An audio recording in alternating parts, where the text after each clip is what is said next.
guys, today we are here for section 90 of IPC. Section 90 of IPC के बारे में आज हम बात करने वाले हैं। सेक्शन 90 आईपीसी में क्या दिया गया है एक बार हम रीड कर लेते हैं। Consent not to be given under fear और मिसकंसेप्शन।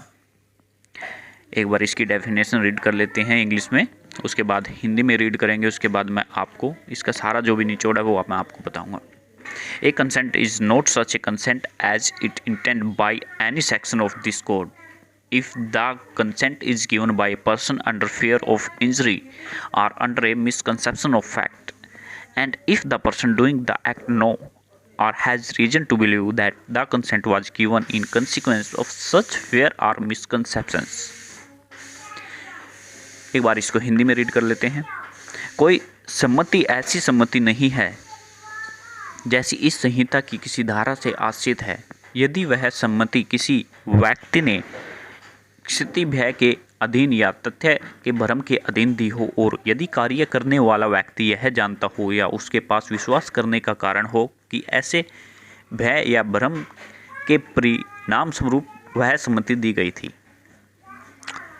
तो इस सेक्शन में क्या बताया गया है, ये सेक्शन हमें कहता है कंसेंट, जब किसी कार्य को करने के लिए कंसेंट दी जाती है और वो consent under fear of injury, चोट के डर से वो सहमति दी जाती है किसी पर्सन द्वारा किसी दूसरे पर्सन को जो वो कार्य करना चाहता है, और अंडर मिसकंसेप्शन ऑफ फैक्ट, या जिस पर्सन ने, जिस व्यक्ति ने कंसेंट दी है उसने गलत फहमी में कंसेंट दी है,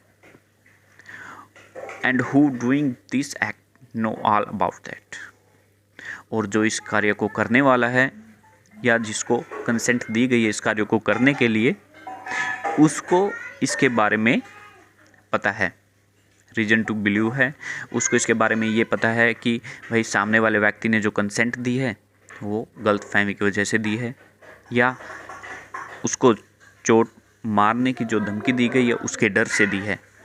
इस चीज़ का सामने वालों को पता होना चाहिए जो ये कार्य करने वाला है, तो ये कंसेंट वैलिड नहीं मानी जाएगी। यदि कोई पर्सन किसी दूसरे पर्सन को मारने की धमकी देकर उसकी कंसेंट लेता है किसी कार्य को करने के लिए, तो वह वैलिड नहीं होगी। और यदि गलतफहमी में कोई व्यक्ति सहमति दे रहा है किसी व्यक्ति को कोई कार्य करने के लिए, और कार्य करने वाले व्यक्ति को पता है कि ये गलतफहमी में सहमति दे रहा है, तो तब भी यह कंसेंट, ये सहमति वैलिड नहीं मानी जाएगी। आई होप ये सेक्शन आपको अच्छे से समझ में आ गया होगा। एक इसमें कंसेंट ऑफ इंसेन पर्सन बताया गया है, 2 पॉइंट और दिए गए हैं, वो मैं आपको रीड करके एक बार बता देता हूँ। Consent of insane person, if the consent is given by a person who from unsoundness mind और इंटॉक्सिकेशन। ये पॉइंट कहता है कि अगर किसी ऐसे पर्सन द्वारा कंसेंट दी गई है जिसका माइंड काम नहीं करता, अनसाउंड माइंड का पर्सन वो है, और इंटॉक्सिकेशन, अगर वो नशे की हालत में है, unable to understand the nature and consequence, nature को समझने में और परिणाम क्या निकलेगा उन चीज़ों को समझने में असमर्थ है, of that to which he give his consent, अगर वह अपनी कंसेंट देता है तो वो कंसेंट वैलिड नहीं मानी जाएगी।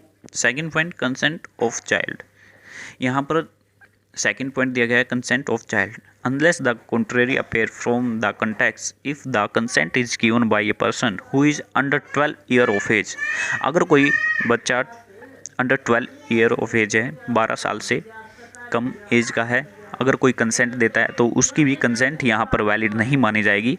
ये सारा कुछ सेक्शन 90 ऑफ आईपीसी में बताया गया है। एक बार मैं दोबारा रिवाइज करवा देता हूँ। सेक्शन 90 हमें कहता है कि अगर कोई पर्सन किसी दूसरे पर्सन से डरा कर, धमका के, चोट मारने की धमकी देकर कंसेंट लेता है, या सामने वाला पर्सन गलत फहमी में कंसेंट दे देता है, और जिसने कंसेंट ली है कार्य करने की उसको पता होता है कि वो गलत फहमी में कंसेंट दे रहा है या डर से कंसेंट दे रहा है, तो वो कंसेंट वैलिड नहीं होगी।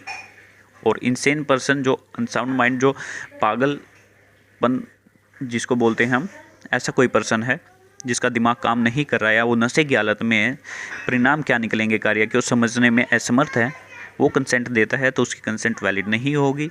और consent of child under 12 year of age, 12 साल से कम एज का बच्चा अगर कोई कंसेंट देता है उसको भी वैलिड नहीं माना जाएगा। आई होप ये सेक्शन आपको अच्छे से क्लियर हो गया होगा। Thanks for watching my video and visit to my channel. ऐसे ही बने रहे मेरे चैनल के साथ। अगर आपको इसमें कहीं कोई कन्फ्यूज़न है तो प्लीज़ कमेंट में, मैं आपका सॉल्यूशन वहाँ पर आपको दूंगा। और अगर आपको मेरी वीडियो में कोई भी खामी लगे तो मेरे को प्लीज़ बताते रहिए ताकि मैं उसको इम्प्रूव कर पाऊँ। Thank you, have a nice day.